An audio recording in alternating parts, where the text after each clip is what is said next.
بسم اللہ الرحمن الرحیم۔ یہ حدیث صحیح البخاری کتاب مواقیت الصلاۃ جو ہے اس کے اندر ہے۔ تو رسول اللہ صلی اللہ علیہ وسلم نے چھوٹے چھوٹے کام بتائے ہیں، کام چھوٹے انعام بڑے، کام چھوٹے انعام بڑے۔ تو رسول اللہ صلی اللہ علیہ وسلم اس مقام پر جو آپ اپنا فرمان بیان فرما رہے ہیں، اس حدیث کے راوی کون ہیں؟ سیدنا حضرت ابو موسیٰ رضی اللہ تعالی عنہ۔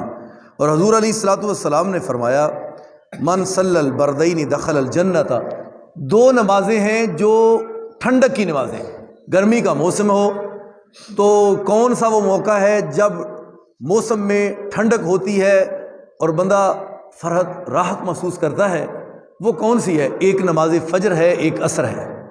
تو جو ٹھنڈک والی دو نمازیں ادا کرتا ہے، ان دو نمازوں کا رسول اللہ صلی اللہ علیہ وسلم نے علیحدہ طور پر انعام بیان فرمایا دخل الجنہ، یہ پڑھنا تمہارا کام ہے، جنت کا داخلہ دینا میرے رب کا کام ہے۔ جنت کی ٹکٹ لینا دنیا میں تو آسان ہے، لیکن اگر نہ کو لے تو پھر اس کی مرضی ہے نا۔ اور جڑی جمعے مثال بیان کیتی سی کہ رب دا ولی پہلے بازاراں جاندا ہے، وہ بھائی وہ دکان والے آ جاؤ اللہ وال تمہیں بنانا ہے، میں رب نہ تے گل کر لی ہے، وہ تے صلح نو تیار ہو گیا تے تہاڈا کی ارادہ تساں کرنی ہے؟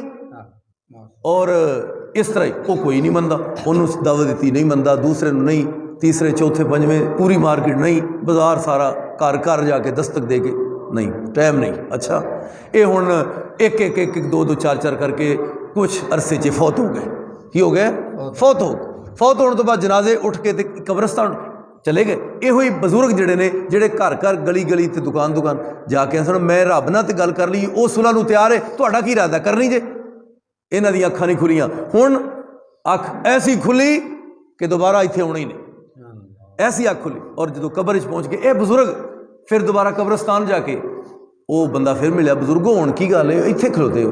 آدھے ادوں وہ مندا سی، اے نہیں سن مندے، ہن اے مندے پے نے پر وہ نہیں مندا، ہن اے منی بیٹھے نے کہ کدیوں موقع ملے تو واپس کوئی جان والی صورت بنے، لیکن کسے واپس جانا نہیں۔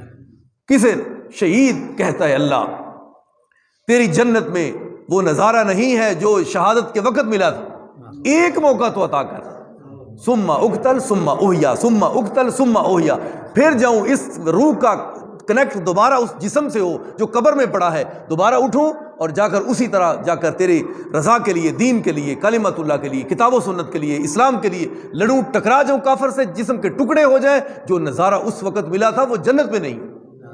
اللہ ایک دفعہ اللہ فرماتے ہیں اے ہو سکتا شہید بھی دوبارہ آ سکتا نہیں، ہے زندہ۔ پتہ یہ چلا دنیا کی زندگی الگ ہے، آخرت کی الگ ہے، وہ اور زندگی ہے، یہ اور زندگی ہے۔ اسی لیے اللہ تعالیٰ نے فرمایا وَلَا تَقُولُوا لِمَن يُقْتَلُ فِي سَبِيلِ اللَّهِ أَمْوَاتٌ بَلْ أَحْيَاءٌ وَلَٰكِن لَّا تَشْعُرُونَ، وہ زندہ ہے لیکن تم ان کی زندگی کو سمجھ سکتے نہیں، اس کا علم میرے رب کے پاس۔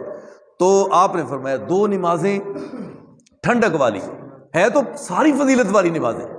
عصر کی نماز کے بارے میں مسند احمد کی ایک اور حدیث ہے، فرمایا جس نے عصر کی نماز ضائع کر دی زندگی کے سارے اعمال برباد ہو گئے۔ عشاء کا الگ ہے، مغرب کا الگ ہے، ظہر کا الگ ہے۔ ایک نماز اتنی قیمتی ہے، اللہ کی قسم پوری دنیا اگر ہم فروخت کر کے دے دیں تو اس ایک نماز کی ایک رکعت کی قیمت ہوتی نہیں۔ پوری دنیا، میں ایک مکان تھوڑی دی گل نہیں کر رہا یا اتھوں دی محلے دی، پوری دنیا اتنی قیمت، لیکن پتہ اس وقت لگے گا جب ہم قبر میں یا آخری وقت ہوگا موت کا، اس وقت کوئی کام چیز نہیں آئے گی۔ یہ تو عمل ہوئے جنت میں داخلے کے سبب۔ اور رسول اللہ صلی اللہ علیہ وسلم نے فرمایا، اس حدیث کے راوی سیدنا حضرت ابو امامہ ہیں، فرماتے ہیں کہ رسول اللہ صلی اللہ علیہ وسلم نے فرمایا تین طرح کے لوگ جو ہیں ان کا ضامن اللہ ہے۔ تین طرح دے بندیاں دا ضامن کون ہے؟ اللہ۔ اور اگر وہ بندے زندہ رہیں، توجہ میرے، اگر وہ بندے زندہ رہیں تو ان کو اللہ رزق دے گا، پہلا۔ اگر وہ زندہ رہے تو اللہ ان کو رزق دے گا، اگر وہ فوت ہو جائیں تو اللہ ان کو جنت دے گا۔ تین طرح کے لوگ، ان کا ضامن اللہ ہے۔ یہ ابن حبان کی روایت ہے۔ تو رسول اللہ صلی اللہ علیہ وسلم نے فرمایا ان میں سے پہلا شخص کون ہے؟ من دخل بیتہ فسلم، اپنے ہی گھر میں جاتا ہے تو اپنے گھر والوں کو جا کر کہتا ہے السلام علیکم، اپنے گھر میں جاتا ہے کیا کہتا ہے؟ السلام علیکم۔ فہو ضامن علی اللہ، اس بندے کا ضامن اللہ ہے، یعنی اس کی ضمانت رب نے اٹھا لی ہے۔ اللہ اس گھر میں رحمت نازل کرتا ہے جو اپنے گھر میں جا کر السلام علیکم کہتا ہے۔ دیکھو کم چھوٹے نے تو انعام بہت بڑے۔ اللہ تعالی ہم سب کو سمجھنے کی توفیق عطا فرمائے۔ آخر دعوانا الحمدللہ۔